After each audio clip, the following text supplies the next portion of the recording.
আমরা বারবার বলি যে বিজেপি একটা সাম্প্রদায়িক দল। আমরা বারবার বলি বিজেপি ধর্মনিরপেক্ষতা এবং পরধর্ম সহিষ্ণুতায় বিশ্বাস করে না। তারা উগ্র হিন্দুত্বের মার্কেটিং করে। তারা হিন্দুরও বন্ধু নয়, তারা মুসলমানেরও বন্ধু নয়, কারণ তারা উন্নয়ন করতে পারে না, উন্নয়নে বাধা দেয়, জনবিরোধী আর্থিক নীতি নিয়ে চলে, আর তার থেকে নজর ঘোরাবার জন্য উগ্র হিন্দুত্বের মার্কেটিং করে বেড়ায়। তো সেই আমাদের কথাটাই তো সত্যি বলে প্রমাণ হচ্ছে। আজকে আপনারা দেখুন, মানুষ বুঝছেন অযোধ্যা অযোধ্যা অযোধ্যা, রাম মন্দির রাম মন্দির রাম মন্দির। এত ঢাকঢোল পিটিয়ে লোকসভা নির্বাচনের আগে রাম মন্দির উদ্বোধনটাকে একটা ইভেন্টে পরিণত করা হলো। শঙ্করাচার্যরা বললেন হিন্দু আচার মেনে উদ্বোধন হয়নি, গাজোয়ারি করে প্রধানমন্ত্রী করলেন। সেই ফৈজাবাদে কিন্তু হেরে গিয়েছে বিজেপি, হেরে গিয়েছে। কারণ মানুষ বুঝছেন যে শুধু ধর্মের দিয়ে পেট ভরে না, বিজেপি আর্থিক নীতি থেকে নজর ঘোরাতে চাইছে। তো বাংলার ক্ষেত্রে সেই একই ভুল পথে তারা হাঁটছে। আমরা যেটা বারবার বলে এসেছি যে ওদের উন্নয়ন নেই, ওরা বাংলাকে বঞ্চনা করে, বাংলাকে অসম্মান করে, শুধুমাত্র উগ্র হিন্দুত্বের কথা বলে। কাল থেকে যে কথাগুলো বলা হচ্ছে, তো সেগুলো থেকে এটা প্রমাণ হয়ে যাচ্ছে যে একেবারেই সংবিধান, দেশের ধর্মনিরপেক্ষতার ভাবমূর্তির বিরুদ্ধে গিয়ে এরা কথা বলছে। অযোধ্যায় হারার পর হিন্দুত্বের লাইন ডিভিডেন্ড দেবে কিনা এই প্রশ্নের উত্তর তো অযোধ্যা দিয়ে দিয়েছে, ফৈজাবাদ দিয়ে দিয়েছে।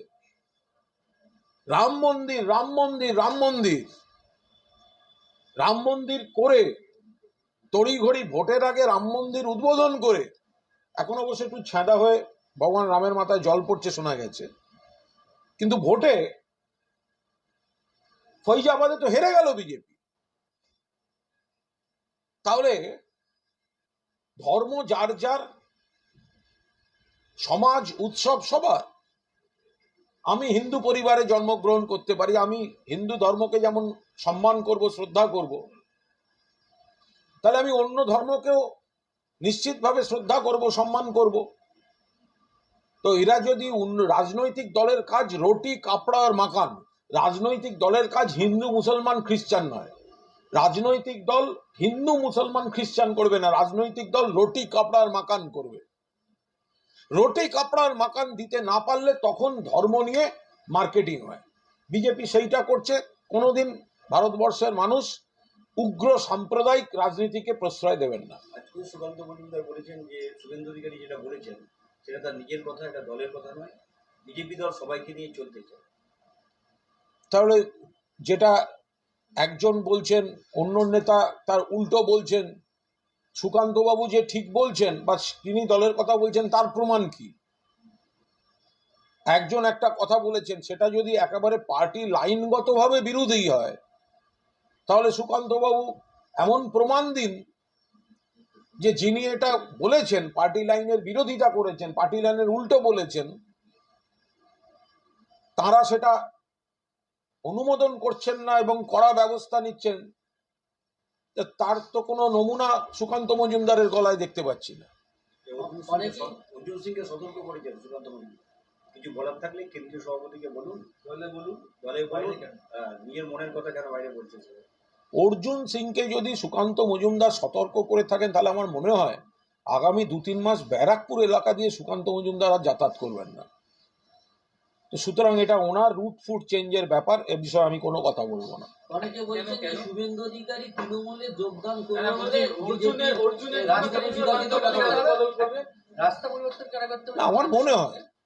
আমার মনে হয় অর্জুন সিংকে যদি সতর্ক করলেন, অমুক করলেন, এইসব যেগুলো আপনারা বলছেন সুকান্ত মজুমদার, অর্জুন সিংকে যদি এরকম সতর্ক করলেন, বকে দিলেন, অমুক করলেন, আপনার এগুলো যদি সত্যি হয়, তাহলে আগামী 2-3 মাস ব্যারাকপুরের রুট দিয়ে সুকান্ত মজুমদার যাতায়াত করবেন, ওই ঘুরে উপাস দিয়ে ঘুরে মুড়ে অধিকার প্রোগ্রাম নেবেন। আমি এসব জানি না, কিন্তু আমার মনে হয় ওই সব তল্লাটে সুকান্ত মজুমদার যেমন দূর থেকে সতর্ক করবে, দূর থেকে সতর্ক করবে। শুভেন্দু বিতর্ক ছড়িয়ে দিয়েছে তৃণমূলে নাকি ফের ঘরাপটি করবে। কে? শুভেন্দু এই বাইনারিরা বিজেপির বিরুদ্ধে বিতর্ক তৈরি করে দিয়েও তৃণমূলে ঢুকছে নাকি আমি বলতে পারবো না। আমি একেবারেই মানে এ বিষয়ে কোনো মন্তব্য করব না। উনি তৃণমূলে ছিলেন, উনি বিজেপিতে গেছেন। এখন বিজেপির একটা তথাকথিত যে লাইন, যার মধ্যে যাবতীয় ভাঁওতাবাজি আছে, তার উল্টো কিছু বলেছেন। এবার এটাও হতে পারে যে বিজেপির যে লাইনটা, সেটা তো শাক দিয়ে মাছ ঢাকার লাইন।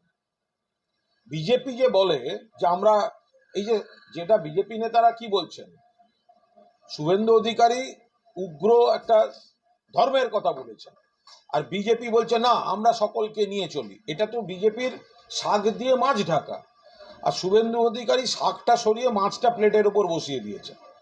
ফলে এটা ওরা ঠিক করে নিন কে ঠিক কে ভুল। কারণ বিজেপি উগ্র সাম্প্রদায়িক রাজনীতিই করে, আর সেই কথাটাই শুভেন্দু অধিকারী বলেছেন। সুকান্ত মজুমদাররা তার উপর যে কোটিংটা দিতে চান, সেই কোটিংটা থেকে বেরিয়ে গিয়ে শুভেন্দু অধিকারী বিজেপির যে অরিজিনাল লাইন, অর্থাৎ উন্নয়নের কোনো বালাই নেই, শুধু ধর্ম নিয়ে মানুষকে বিভ্রান্ত করা, মেরুকরণ করা, সেটাই শুভেন্দুবাবুর মুখ থেকে বেরিয়ে গিয়েছে। ফলে এটা সম্পূর্ণ ওদের অভ্যন্তরীণ লাইনগত বিষয়। কিন্তু সুকান্তবাবুরা যেটা বলছেন যে আমরা সকলকে নিয়ে চলি, না, চলেন না। আপনারা যেটা করেন সেটাই শুভেন্দুবাবু বলে দিয়েছেন। বিজেপির মুখোশটা শুভেন্দু অধিকারী খুলে দিয়েছেন। বিজেপি যেটা করে সেটাই শুভেন্দু অধিকারী বলেছে। বিজেপির অন্তরাত্মার কথাটাই শুভেন্দু অধিকারীর মুখ থেকে বেরিয়েছে। ফলে এটার সঙ্গে আমি কোথাও কোনো অভ্যন্তরীণ বড় দ্বন্দ্ব খুঁজে পাচ্ছি না। যারা শাক দিয়ে মাছ ঢাকতে চায় বিজেপির, আর শুভেন্দু ধৈর্য হারিয়ে ভোটের রেজাল্টের পর শাকটা সরিয়ে মাছটা দেখিয়ে দিয়েছে।